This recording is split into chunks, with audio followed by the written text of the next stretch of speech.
for Ashley Tepper, Creative and Programming Director at Feinstein's 54 Below, and I'm here with some of the amazing writers in our New Writers at 54 series from this summer.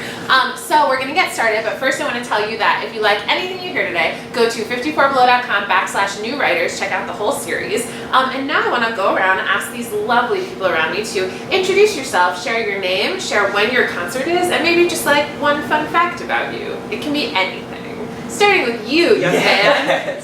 I'm Alexander Sage Oyen. What am I supposed to say? My name, what my show is about. Say when your concert is and a fun fact. My concert is July 30th at 9:30 p.m. A fun fact about me is that I was on a reality television show when I was 12 years old. Tell us which one. It was called In Search of the Partridge Family.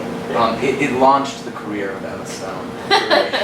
I wish you had been on Legally Blonde to search for Elle Woods. I wish I had too, actually. Although yours is really good too. Well, I mean, it's not Elle Woods. Yeah. All right. Hi, I'm Kellen Blair. My show is August 31st with my writing partner Joe Canosian. And one interesting fact, I find this interesting. I can't bend my right thumb down when all my fingers are extended. Wow. And I've told this to do when it's closed. That's just freaky. It's easy. Yeah. It's just weird. And I actually tell this to a lot of people, and I'm surprised with how many people try it and realize they can't either. Oh wow. So anyway, try it at home if you're watching. Maybe you won't be able to. That's very interesting. You're all good? Yeah, You're all right thumb benders? Okay. I think I'm like too nervous to do it about the like, oh shoot, I can't. Oh god. I'm Katie Thompson, and my show is the 13th of August. And a fun fact about me is I was born blonde. Oh. And this reddened with anger.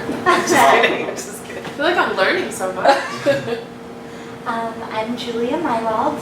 My show is also July 30th at 7 p.m. May I suggest a great doubleheader? That's true. I'm definitely going to be there. And totally gonna be at yours too. Yay! And a fun fact about me is when I was little, my dad does the chemistry of insects, so I had a pet cockroach named Harvey. Oh my god, how long did you last? I was pretty young. It feels like it was like a couple of months, like not that long. But I was a part of the family for a little bit. That's special. Wow, these really are fun facts, everybody. Thank you for the validation. I like the big kind. Wow.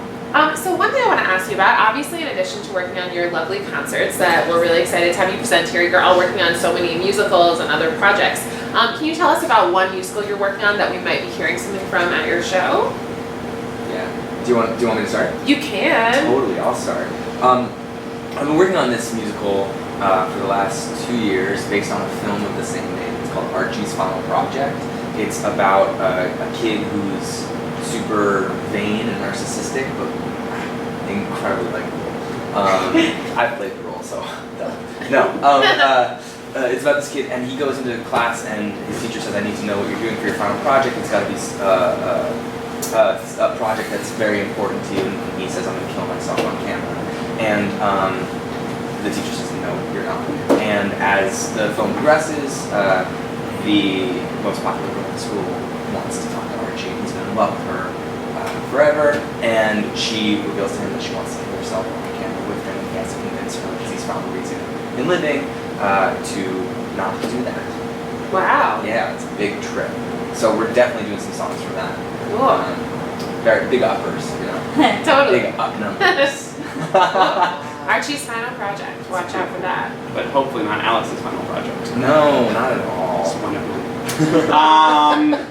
So, yeah, I think we'll probably do something from the most recent thing we've been working on, which is called the Lip Sync Television Spectacular. I don't know if you guys know who Lip Sync is, but if you don't, YouTube, this performer is very, very funny. A drag performer whose gimmick is that she pieces together various sound bites for movies and songs, and the whole thing is lip synced. And the performer who does lip sync with John Epperson has always wanted to do a bigger show, a bigger musical, but because traditionally he uses pre-existing material, there's always been too much like copyright stuff. So anyway, we've teamed with book writer John Tollins to write an original show for him to perform. We're doing a reading of the first act at second stage this July, and we are hoping to do a song or two. Yeah. Cool. Yeah. Awesome. I love that we're going. I can't say the name of my project because I started writing it. A friend of mine came to me and was like, we should write a musical of this. And I've always written like original stories, original material. I've never done like a film or a book or anything like that.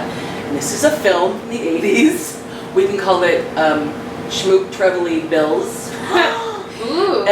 And he brought it to me years ago and said, you just have to do it because it's woman, we have to make it be like woman power. So I inform, this is what I always do. I like flash like 10 songs out really quick and then I get busy, right? And so, and then when we tried for the rights, he was like, we're just writers, we're not like some kind of Broadway entertainment, whatever, like all these big Broadway companies. And I found out that many of them are trying to get the rights to Schmoop Beverly Krills. and so I figured that this would be like the one time that I could just like sing these 10 songs, you know, like or have my friends sing most of them, you know what I'm saying? So even if it's the last time I get to do it, at least we'll just do it at 54 below and we'll just be done with it. Even if someone steals them away from me. So you're gonna do all the Schmoop Schmeverly I'm gonna do the Bills Schmoop songs? Beverly Bills songs, as many as I can in the evening. I keep feeling like Beverly Sills should start the show. But yeah, baby. Do you know, have you ever met Betty Thomas, who was like the evil scoutmaster in that? I haven't Her name was met Betty her. Thomas, right? Uh-uh. I interned in a production office right out of college, and she was so weird. But I was so excited because I knew her from Schmoop Schmeverly. You can say it, I just can't. Oh, okay. I mean, I don't know if that's a thing. Sorry. That's Go cool. ahead. I know you talked to Gordon yesterday, and I'm like, I wondered which project he pitched. I should do a different one. So we are presenting for 3 different shows. One super dark, one a little bit lighter. I'm going to go for the lighter one, which is called Magnificent Seven, and it's about the 1986 Women's Olympic Gymnastics team. So it has Carrie Strug doing her big vault on the ankle, and some like weirdly entertaining but chauvinistic commentators, and not any actual gymnastics, but the sense of gymnastics. You and Gordon are like meant to be collaborators because he did talk about that. No, which is perfect. Now we have 2 perspectives. Okay. It's called Magnificent Seven? Yes. Like as that the- 96 team was called. Oh, cool. Not about the dental Okay. the magnificent slut. Everything should be called that. Marchie's mine. No, Yeah. I don't have it. So you've inspired me. One of my favorite questions to ask people is about what is the weirdest job you've ever had? Like any job. Oh my gosh, I have one. I Yes. have 5. Please. But one of the weirdest things I've ever, one of my 5 billion jobs that I had here in my first year in New York, was handing out, I was one of the people handing out like candy bars. Oh. Totally serious. Where's Or like that? the ones, like there was one time, Where can I go to this place? well, you know, they're samples that you're like, here, you're free pretzels, free whatever. But it was something different like once a month. And the worst it ever got was in the wintertime. Yeah.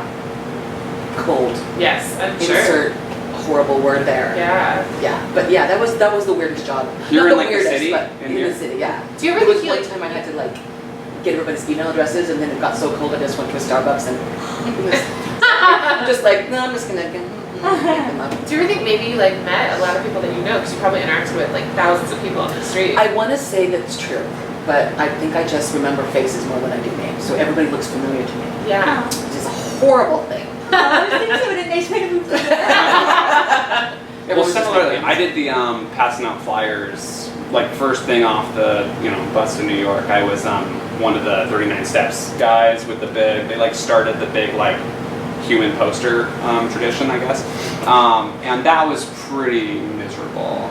Because there was one time a kid tried to light me on fire. There was one time. That kid has now grown up to be known. I know.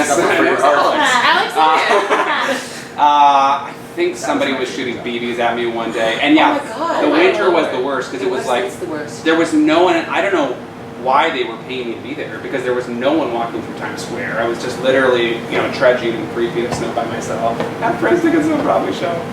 It was pretty bad. Wow. That's rough. But My favorite job is lighting people on fire. yeah. Tastes pretty well. It was Is so yours weird. actually the Partridge Family reality show? Yeah, no, Weirdest no, I had one really good job since I've been in New York. So Really? yeah, I'm chilling. That's awesome. I'm a personal assistant. Oh, That's great. mine, I also did the flyering thing very briefly, but maybe my How? weirdest was I was a ghostwriter of dating profiles for a couple of years. That's So- Oh my gosh, That's the really? thing. It was a company called Cyrano. And you call people up from like all over the country, and I even had one international, and you like learn all about them, and then you like try to write up a thing. You try to like preserve their self as much as possible, but you make everyone funny. Have they seen Cyrano de Bergerac? Because it like the moral Yeah, is it that I'm sure everyone who's listening has seen Cyrano de Bergerac. it doesn't actually work out. These are fake profiles to get people Yeah. to go like. It's supposed to, it's their real interests, their real likes, what they're looking for, like all their content, but just like you write it. Right. But then they take it from there, like you don't interact with people after you write the profile. Yeah, I feel like it's possible. Like the guy who hired me might have run a service that was like would coach you through all the interactions, but like the cheapo service where you get me was just I write your Write the profile. This is like Wow. that's amazing. It's also a musical waiting to happen, even though we already have 20 Cyrano musicals, Yeah. but It sounds little bells are ringing. yes. But no that one's too. done an Easter or no musical. Yeah, Cyrano. So you guys are all working with some other amazing people on these concerts. You're collaborators, directors, performers, musicians. Tell us about some of the people that are going to be joining you that you can share with our audience that you're excited about. Me? Any order. Why don't we start with Julia? Because Okay. I keep popcorning to you. Let's see. Again, I'm like, I wonder if I'm going to say the same people as Gordon. One thing we're excited about, so we have an old show, Pregnancy Pack, which we're not doing any numbers from in our concert, but since we've been working on that show for so many years, we've had like a whole slew of wonderful people play the lead role in this show. And we realized that everyone who's ever been paid to sing this lead role in Pregnancy Pact is also in our concert. That's So nice. we have Phoebe Stroll and Allie Trim and Caitlin Kinnanen and Allie Benito. These are all our natties. That's wonderful. And you guys did Pregnancy Pact here, and it We was so did, good in in concert concert. in 2014. Yeah, It it was was so fun. wonderful. So good. I don't have a complete list yet, of course, but I did ask. Beverly Hills. No, I did. I was at happy hour catching up with some friends with Kirsten Wyatt. You guys know Kirsten Wyatt, and someone. She's not new, but she's kind of new to New York. Her name is Emma Stratton, and I full on during drinks. I was like, "You guys want to sing in my show? I'll give you like some good choices. Like I'll give you good songs." They're like, "Yeah." Like it was like, but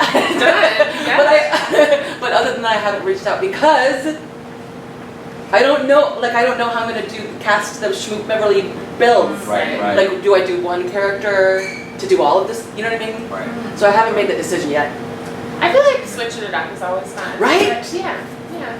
My favorite 54 Below booking story ever of how I booked anyone was like I was walking down 9th Avenue with Max Friedman, who's a director who's working on a show in this series, at like 2 o'clock in the morning, and we ran into Will Swenson and Casey Levy, and I had been dying to get Will to do like his first ever solo show forever, and Max had just directed a production of Murder Ballad, which like they were in together, so we all started chatting. It's like 2 o'clock in the morning on 9th Avenue. I was like, Will Swenson, do a solo show with us, and like the next day that was happening, just because we were like bonding over Murder Ballad, but it was like amazing. Like I want to book all my shows at 2 a.m.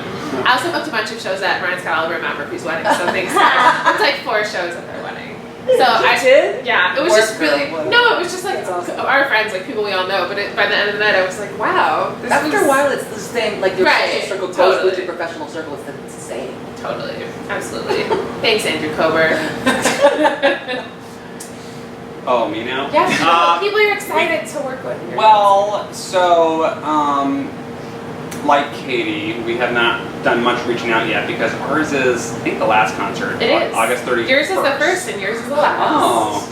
And we found in the past that when we reach out 2 months early, they're like, maybe we'll do it. It all depends on what we've got going on. So for sure, Joe, who's the composer of Tenuous, will do a couple of them, I'm sure. And then, yeah, we'll see. Hopefully we can wrangle some of the people that are doing our read in July into also coming back. If that's the case, Beth Level is doing one of our readings, and we've convinced her to do some cabarets for us in the past. So we certainly will be seeing if she's available. Cool. And yeah, we'll see. I have so many email offers out to so many people. I Hallie Trim's gonna be very busy on our email. Yeah? Yeah. Okay. But one of the things I'm super excited about is I've been working for the last year on this really fun band project, which is a little bit theater, a little bit rock and roll, and I'm gonna have my band on stage with me. So it's gonna be a really cool, fun way to get to work with them on like some other material that's not just about like creepy ghosts and stuff. Yeah, wait, tell the camera what that show is about, who that project is. So, and there's going to be some songs from it probably. We're Discount Ghost Stories. We're a band of ghosts. We travel the astral planes looking for lost souls to set free through our seances / rock concerts. And our debut album is available for free on www.discountghoststories.com. It's a really fun way to write like little kind of like parabolic songs that are like, you know, taking small stabs at like what it is to be human through the lens of ghosts. So if you want to check back and see who all is joining these concerts and other updates and more details, 54below.com/new writers. I'll keep saying it, like a morning talk show host. So what is your favorite, what is a favorite musical? What is a musical that inspires you or that you love growing up? Just like share something about yourself. It's like a musical you love. I love Big River. Oh, Big River. I do, and I love it. I have no part in that show as an actress, but I have sung the book from cover to cover. Ever since I was able to play. It's every song in that is like a winner, like. And that writer, I probably identify with it because that's how I write. I'm a songwriter that happens to be doing musical theater, but I think that's why. Yeah, totally. Roger Miller. For me, it's falsettos. I love that show so much, and it played at the Hangar Theater. I grew up in Ithaca, and my nice parents took me to see it 5 times. I just love it so much. That's awesome. Falsettos got a lot of love in one of our other writer panels, and it came out that Eli Boland, who's a writer in this series, had seen Kate Baldwin play Trina in college. So it's like a deep cut fun fact. Yeah. A lot of falsettos love in this group of writers. How to Succeed has always had a very special place in my heart. Frank Lester is my favorite writer of all time, and I remember probably a lot of people had this, like on DirecTV, there was like the music channels you could listen to for a long time, and when I was little, I would have the Show Tunes channel on, and I remember when How to Succeed came on, it just like blew my mind that like, songs could be so funny and well crafted, and I have gone and seen it anytime I have the chance. Yeah, How to Succeed. Okay, so two things. The musical that I saw first that like made me want to write musicals was Wicked. Say it again for the folks in the back. It was Wicked. I love Wicked. I think that Wicked is like a really, really beautiful piece of theater. And I was in the 5th row and I watched Stephanie J. Block on tour in Tampa ascend to the heavens. That was wonderful. But, you know, there's a musical that really helped me in a really interesting way, I think. The Story of My Life, Neil Bartram and Brian Hill. And it's this incredibly delicate, tiny little story about friends and what it means to go on 2 different paths in life. And it really helped me get through my grandmother's death. It's incredible how pieces of art that are not exactly linked to your direct experience can kind of like give you this bridge into understanding what you're going through. So you've all done something at 54 Below before. Most of you have done your own shows here. Do each of you have like a favorite memory of a 54 Below show you've already done, whether it's like something on YouTube that the folks at home can check out, or just a memory in your head of like a lovely moment either in your show or in someone else's? Well, you know my favorite memory because it involves you. Oh God, this is the worst. At our 54 Below show a year and a half ago, 2 years ago, it came that time in the evening when we just had to express our gratitude to Jennifer for being the wonderful, encouraging historian and supporter that she is, and there was a rousing applause and we all waited and we knew she was there because she said she was watching it, and then just a long awkward silence as we all realized she was in the bathroom. Yeah! It was like I really had to pee and it was the end of the concert and I was literally in the bathroom being like, I'm here! She could hear it. And then I like ran out of the bathroom and was like, but it already passed. And then there were crickets, and then we just sang one final song and sang bye, but it was... I will not be moving from my seat during your show. Thank you. Good. Will not be moving. We're gonna throw a shadow after every song. That's to confirm Keep me that on you're my still toes. there. I was sitting right there, and then I was in the bathroom. It was traumatizing for me, but It was lovely. Mine was Christmas with a K. so good, so good. Oh, it's so fun. Especially when you have that, those, my guests were amazing. And it was so, and we wouldn't let it go. We kept trying to do it. We did the duplex. We just kept going and going and going and going and going. And my other one, I have to say, is not like, it's a memory like emblazoned into my mind. It was a Ryan Scott Oliver show because I had lost, and for no reason, I had lost my voice in the morning. Like, for no reason. I woke up and it wasn't there. I had no idea. Now I'm thinking it's allergies, but whatever. And I was texting because I couldn't call, and he's like, I don't know I don't know, you don't have an understudy.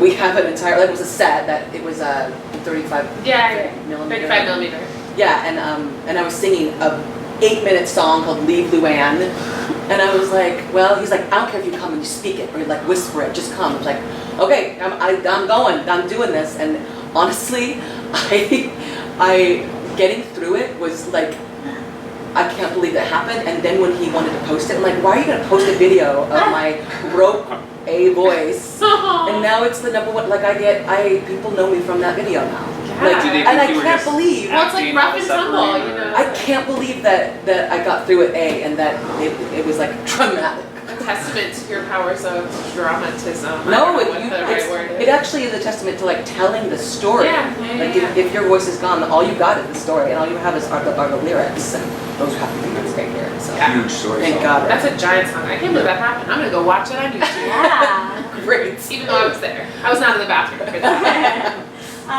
Yeah, if I'm going to plug a YouTube from ours, it would probably be Ali Benino singing Love Me Better. She's so great. She's so great on that song. That's the song we like met her on. And yeah, I guess for me it was just like, we were so excited to do that show and to be able to do the show in concert. And we worked so hard that night remains my biggest party night ever. I have never celebrated so wildly as I did after that show. So the whole thing. That's awesome. I didn't realize this until this moment. It might be a weird thing. I'm thinking about where I was sitting for each of these. Like, is that strange? It's just not. I was sitting in that chair. I was sitting in that It's chair. not always right So here. weird. No, it's not always right here. I call this the Alan Menken seat because I like name each seat in this room after like the fanciest or coolest person who has sat in it. So like we could go sit in the Hugh Jackman table after this. Well, I was just thinking, I think it's appropriate that if this were the Last Supper, you'd be the Jesus. And I think Alex would be the Judas. Whoa, shots I mean, no, fired. that part's not appropriate, but. My favorite memory was the first weekend I spent at 54 Below, which was actually Jen, before you were Yeah. even working here. You helped set me up with my first 54 Below show. And so I did my own show, my own material, and then 2 days later, I was playing guitar for a show, and it was just this crazy weekend. And at midnight that night, I turned 21, and Jen and I were in characters singing Gabby Alter's 21, lyric for lyric, just Yeah. like we knew it all. And 21. that's my favorite 54 Below weekend, just because it was all, I don't know, I turned 21 that weekend. That's wild. That night I Y'all saw, are young. yeah, Child. that night I saw a Ryan Scott Oliver show at Joe's Pub. It That's all how I spent my is 21st connected. birthday. This is very And connected. you're 22 now, right? Yeah. So final assignment, you run into someone who's like a stranger but who would like love your show if they knew about it. How do you tell them about it in one sentence? Like, what do you want to say to the camera in one sentence about like your show and what about it they should want to come see? This is why you were asking if we prepared anything before this. Yes, that's exactly why. We would need to know about what our show is going to be. Well, can't I just say Schmoop Trevorly Bills? Yes, that's an excellent sentence. Oh, and do you know who this man is? He's the best. He's the greatest. Does anybody know what I'm talking about? That monologue Yeah. in the show. Yeah. Okay, Oh. that's the reason to come. Okay. That song. That Okay. sold it for me. Everybody will think they He's know a what great Beverly Schmills is, but it will be something totally different. It's like Titanic or something. Yeah, and then at the very end, the whole song is worth it because she just gets to say the exact line from the film, which is now let's be on our way. You guys don't remember Yes. this? I It fills me with such joy thinking about it. I'm gonna be. You're the completely perfect honest, person. I It don't has to know be what you, movie because like you just love No, it. I'm not gonna do it. I'll get someone else to do it, but I can't wait. Yeah. I've never seen that film. What? Oh, you Well, young see you- person. What's your name? Long? Shelley Shelley Long. Long? Does she sing? No. I Shelley, don't know. give me a call. Hey Shelly, what's up? 54below.com/new For my show, it's a rollicking good time. Come through. That's good. Also, I might wear a tank top. Okay. We'll see. It's worth the price of. A rollicking good A time rollicking with good Alex time. Joyen in the tank top. Well, something did occur to me, but I haven't run it by Joe, so there's a very good chance he'll say, no, we're not doing this. But maybe if it's recorded on video, now we have to do it. One thing that has been kind of cool and funny over the years is when Murder for Two has gotten translated into other languages, how we approve the translation is that they send back the translated script, but then they also send back the literal back to English translation, and it's very funny because it's not like, and it's not making fun of how people talk. It's just they literally have, like, they know it's bad English, Right. but it's they literally have to show, no, we chose this word instead of this word, and for whatever reason it makes more sense, over there than it is. And I've always wanted an excuse to have some Murder for Two performers come in and do a song or two using the back to English translation. I think that's a great idea. I love that. Which would just be hilarious and just like fun and yeah. So I That's think amazing. I now that it's recorded, I'm convinced Joe should do that. And I know you have a Murder for Two cast member on hand because Noel Carey is also in the That's- series. She's a writer. I love that whenever we're saying I'm just gonna like plug someone else. Look right in the He's camera. the night before He's ours. the night before, so we're gonna spend like the 24 hours between party and characters, I guess, Let's do it. singing Gabby Alter songs. Please. I've seen that show 4 times. What so about you? I'm really excited. Did you say something? Let's see. So I guess you are going to see a bunch of, we like to call it aggressively empathetic musical theater, and like maybe feel some moments of connection with people who you would not have expected to connect with, and also hopefully red, white, and blue sketches. You and Gordon are just like, it's very adorable. He also said aggressively empathetic. That's It's a like good compliment, eh? it's beautiful. Come see all of these guys' shows. Check out all of the shows in the series at 54below.com/new writers. We'll see you in July and August, and they're all going to be a blast. This is vodka.